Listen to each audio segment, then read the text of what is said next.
team, la CEDEAO est sortie. Oui, la CEDEAO a fait plusieurs sorties par rapport aux décisions.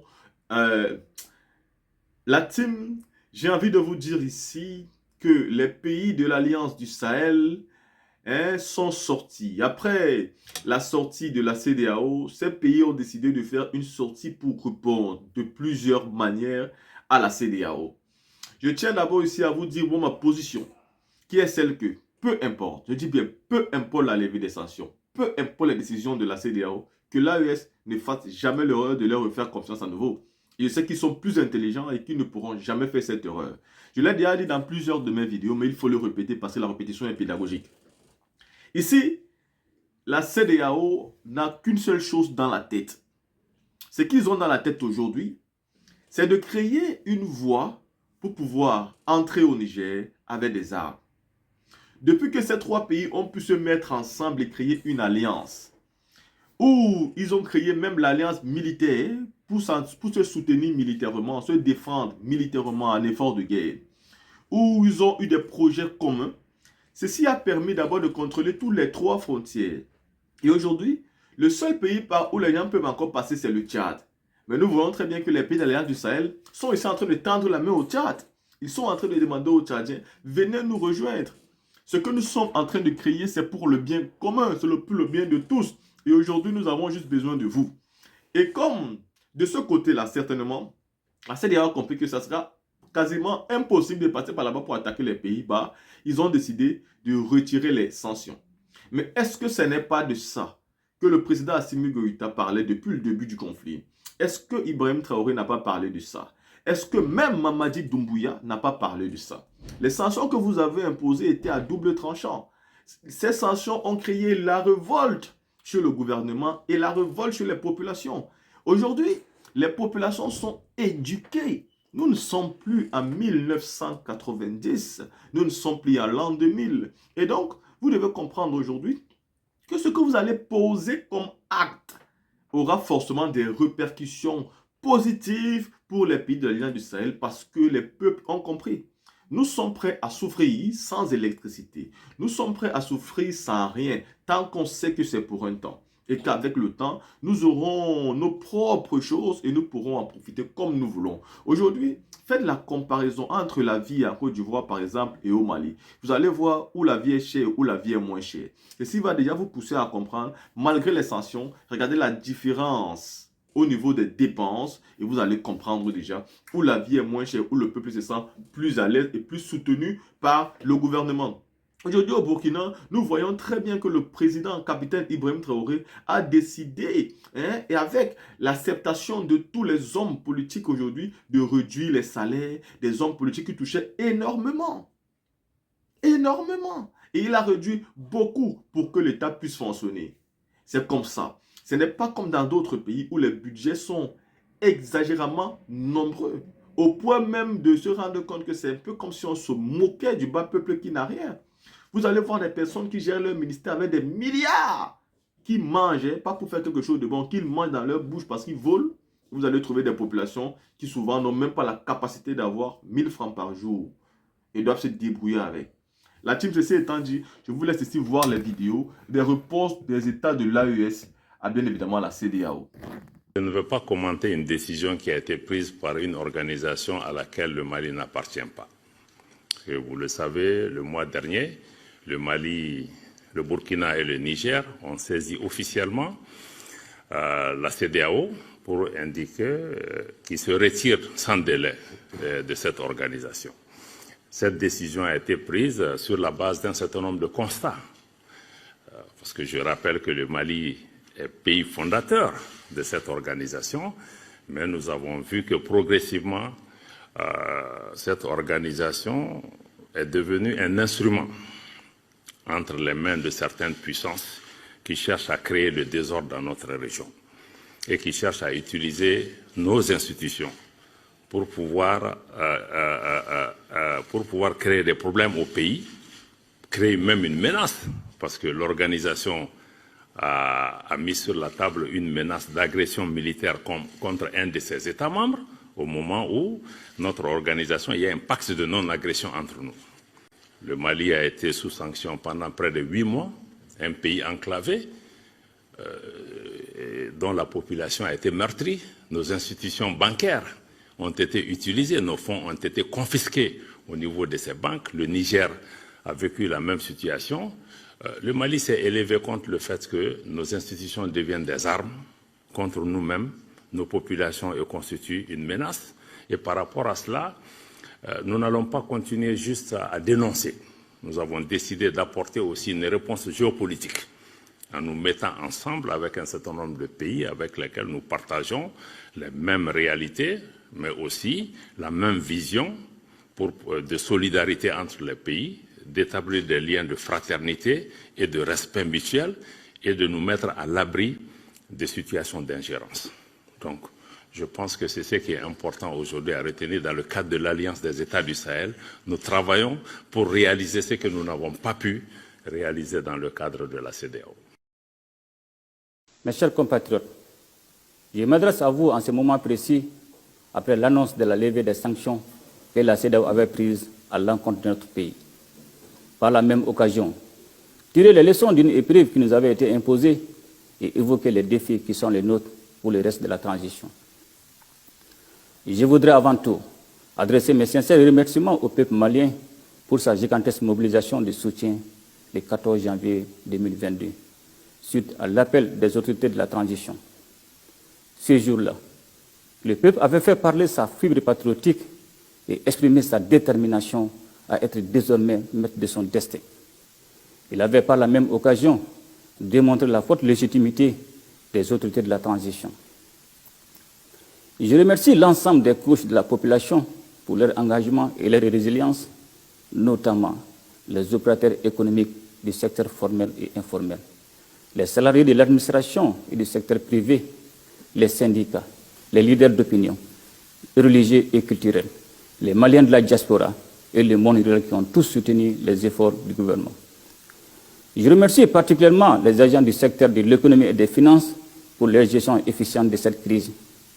Il me plaît aussi de remercier vivement l'ensemble des panafricanistes qui ont exprimé leur sympathie et montré leur soutien constant à la cause du peuple malien, à travers des manifestations, des déclarations ou même des marches sur des milliers de kilomètres au mépris de tous les risques encourus. Ces prises de position ont sans aucun doute conforté la lutte des Maliens. Le peuple malien ne saurait oublier aussi la grande marque de fraternité et de solidarité dont il a bénéficié de la part des gouvernements des républiques sœurs de la Guinée et de la Mauritanie, qui ont laissé leurs frontières ouvertes à la circulation des marchandises et accordé toutes les facilités dont le Mali avait besoin en ce moment difficile.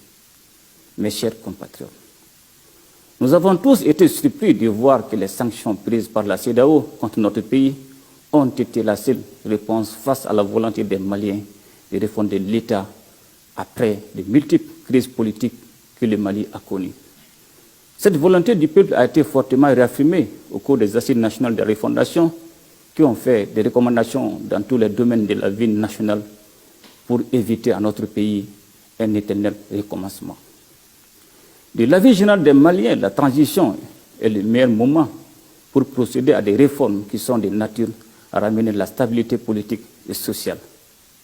C'est ainsi que nous avons engagé des actions fortes pour répondre à ces vœux ardents du peuple. Il s'agit notamment de la mise en place de deux organes importants pour la suite de la transition, à savoir le comité indépendant de suivi et évaluation de la mise en œuvre des recommandations des assises nationales de la refondation et la commission de rédaction de la nouvelle constitution. Mes chers compatriotes, il est évident que notre approche n'a jamais consisté à remettre en cause le retour à l'ordre constitutionnel. Cependant, ceci devrait se faire dans des conditions de sécurité et de stabilité.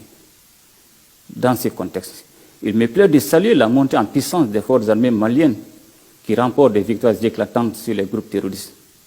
Ces derniers, dans leur dépendance, n'ont d'autre stratégie que de s'attaquer aux paisibles citoyens, sémant la mort et la désolation dans certaines localités. Ils doivent cependant comprendre que les forces armées vont continuer leurs offensives pour les traquer partout afin de ramener la paix et la quiétude sur l'ensemble du territoire.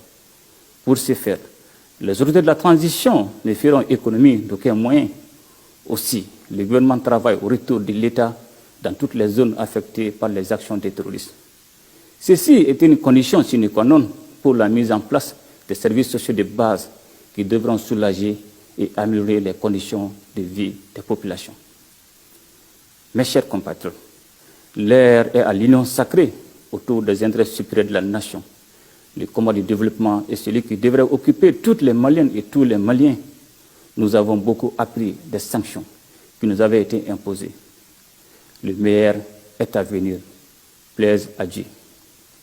Mes chers compatriotes, nous nous réjouissons que la tension née des divergences entre les exigences de la CEDEAO pour des élections rapides et la volonté de notre peuple de créer les conditions d'une stabilité politique durable soit désormais dissipée.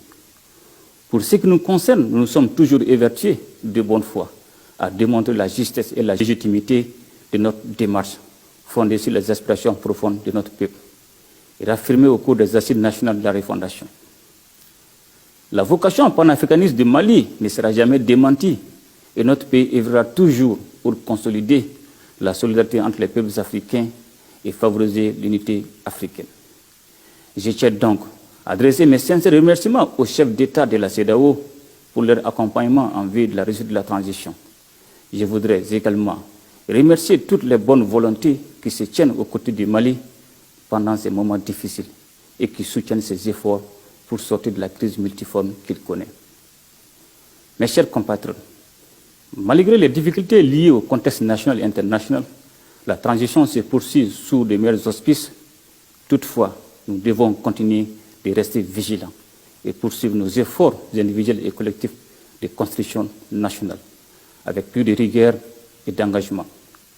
Nous devons également avancer avec détermination et responsabilité dans les réformes politiques et institutionnelles engagées, ainsi que dans les actions de développement afin de permettre à notre pays de retrouver la stabilité politique et sociale et créer ainsi les conditions d'épanouissement de tous les Maliens.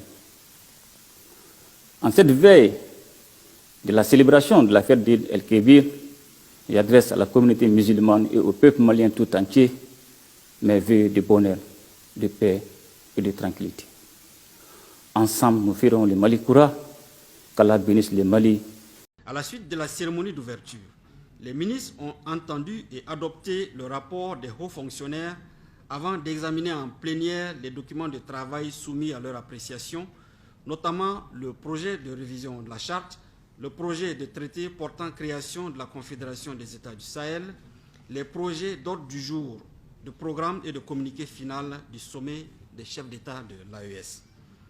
À l'issue des délibérations, les ministres sont parvenus aux conclusions suivantes. En ce qui concerne la charte de l'AES, les ministres n'ont pas jugé nécessaire de procéder à sa révision. Cependant, tenant compte des références faites au traité révisé, la CEDEAO, dans la charte et du retrait sans délai de cette organisation, les ministres ont convenu que le traité portant création de la Confédération prenne acte du dit retrait. S'agissant du traité portant création de la Confédération, Alliance des États du Sahel, les ministres ont noté la nécessité de fonder le traité de la Confédération sur des références historiques propres au peuple du Sahel. Ils ont en outre fait l'option d'une architecture institutionnelle légère comprenant les sessions du Collège des chefs d'État, les sessions du Conseil des ministres et les sessions des représentants des parlements. Les ministres ont par ailleurs engagé les ministres chargés des Affaires étrangères à l'effet de poursuivre la réflexion sur le traité en vue de son amélioration avant la tenue de la session inaugurale du sommet des chefs d'État. S'agissant de la question de l'autorité du Liptako Gourma, les ministres ont recommandé que la question soit inscrite à l'ordre du jour du prochain sommet des chefs d'État de l'ALG. Concernant l'élaboration de la charte graphique de l'AES, les ministres ont adopté le projet de termes de référence proposé par la réunion des hauts fonctionnaires. Cette charte oriente sur l'ensemble des règles fondamentales d'utilisation des signes qui constituent l'identité iconographique visuelle de l'AES. Pour ce qui est de la communication de l'AES, les ministres, en attendant la mise en place définitive des organes de l'Alliance, ont approuvé les propositions de mesures et d'actions urgentes pour renforcer sa visibilité et son appropriation par les populations de l'espace et par les partenaires. Pour ce qui est de l'ordre du jour du communiqué final de la session inaugurale du sommet des chefs d'État de l'AES, les ministres ont approuvé les 10 documents.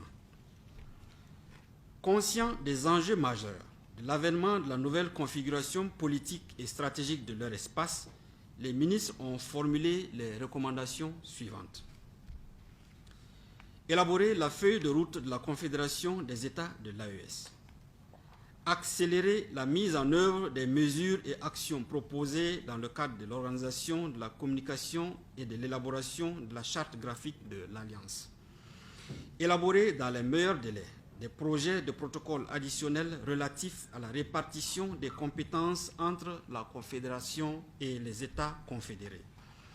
Élaborer dans l'urgence des projets de protocole additionnels relatifs notamment à la libre circulation des personnes et des biens, à la défense et à la sécurité pour faire face aux implications liées au retrait des États de l'AES de la CEDEAO. Mettre en place un cadre de concertation en vue de gérer les implications liées au retrait sans délai de la CEDEAO. Identifier des partenaires stratégiques. Les ministres ont condamné la confiscation illégale et illégitime des avoirs de la République du Niger par l'Union économique et monétaire ouest-africaine, UEMOA, à travers la Banque centrale des États de l'Afrique de l'Ouest, BCAO, exprimer leur solidarité au gouvernement et au peuple nigérien et exiger la restitution sans délai des 10 avoirs. À l'issue de leurs travaux, les ministres ont adressé une motion spéciale de remerciement à son Excellence le capitaine Ibrahim Traoré, président de la transition, chef de l'État de Burkina Faso, pour sa vision éclairée et son engagement patriotique. En marge de la réunion ministérielle, les 3 délégations ont été reçues en audience par son Excellence le capitaine Ibrahim Traoré, président de la transition, chef de l'État de Burkina Faso. Ils ont mis à profit cette audience pour lui faire un compte-rendu des conclusions de leurs travaux et solliciter ses conseils et orientations pour les prochaines étapes. Fait à Ouagadougou le 15 février 2024. Pour le Burkina Faso, le général de brigade Kassoum Koulibaly, ministre d'État, ministre de la Défense et des anciens combattants de Burkina Faso. Pour la République du Mali, le colonel Abdoulaye Maïga, ministre d'État, ministre de l'administration territoriale et de la décentralisation, porte-parole du gouvernement. Pour la République du Niger, le général de corps d'armée Salifou Modi, ministre d'État, ministre de la Défense nationale. Bonsoir. Bonsoir, monsieur. Alors, cette levée avec effet immédiat d'une partie des sanctions contre le Niger, est-ce que c'est une main tendue à Niamey ou un aveu de faiblesse de la part de la CEDEAO? Oui, il faut dire que c'est une levée des sanctions qui est venue à point nommé parce que les responsables les premiers dirigeants de la CEDEAO n'ont pas d'autre choix que de lever ces sanctions pour ramener, disons, un cadre de discussion avec les 4 pays. Et nous avons vu en direct d'Abuja que les sanctions, même les sanctions économiques sont levées, les vols commerciaux peuvent reprendre avec ces 4 États, notamment le Niger, le Burkina, le Mali. Donc, ce sont des décisions qui sont assez sages de la part des dirigeants de la communauté de la CEDEAO. Et il faut mettre tout ce succès engrangé aujourd'hui par la CEDEAO à l'actif du médiateur de la CEDEAO, qui est le chef de l'État togolais, Faure Gnassingbé. Alors, d'après vous, quelle va être la réaction des 4 États concernés? Non, mais la réaction, donc, ils vont un tant soit peu jouer encore la résistance. Et nous pensons que le fait que ces 3 États aient annoncé il y a quelques semaines leur sortie de l'espace communautaire, la CEDEAO, c'est une autre forme de pression sur les dirigeants afin que les sanctions soient levées. Donc il y aura, disons, une marge de satisfaction du côté responsables de l'Alliance des États du Sahel parce que leur pression, leur menace a porté les fruits escomptés. Donc aujourd'hui, ce sont les populations de ces pays qui vont pousser un ouf de soulagement, mais également, il faut dire, c'est toute la communauté ouest-africaine qui est contente parce que ces sanctions que nous avions qualifiées d'inhumaines, ces sanctions politiques soient aujourd'hui levées. Alors, est-ce qu'on peut dire qu'au final, tout le monde est content? À la fois la CEDEAO, qui a rétabli d'une certaine façon son autorité, mais aussi ces pays du Sahel qui vont ainsi voir leurs sanctions levées. Oui, la satisfaction doit être ressentie des deux côtés, et plus précisément de la CEDEAO, parce que si les trois États maintiennent, disons, leur décision de sortir de la CEDEAO, ça sera un camouflet pour cet espace et ça va fragiliser l'institution. Donc c'est pourquoi la CEDEAO a vu juste à alléger, disons, les conditions, à lever des sanctions pour dire que nous allons reprendre le vivre communautaire. Et il y a un point aussi très important qu'on peut comprendre par l'image d'un jeune garçon qui drague une fille. La CEDEAO, les premiers responsables ont pris cette décision de faciliter les ressortissants de ces 4 pays dans le processus de, disons, de recrutement au sein de l'institution communautaire. Donc c'est un message assez fort envoyé aux responsables et du Niger, du Burkina, du Mali et de la Guinée-Conakry pour dire nous avons besoin de rester ensemble, nous devons cheminer ensemble, quelles que soient les divergences de point de vue. Monsieur Tété, merci beaucoup pour votre analyse. Je rappelle, vous étiez en direct avec nous depuis Lomé, la capitale togolaise.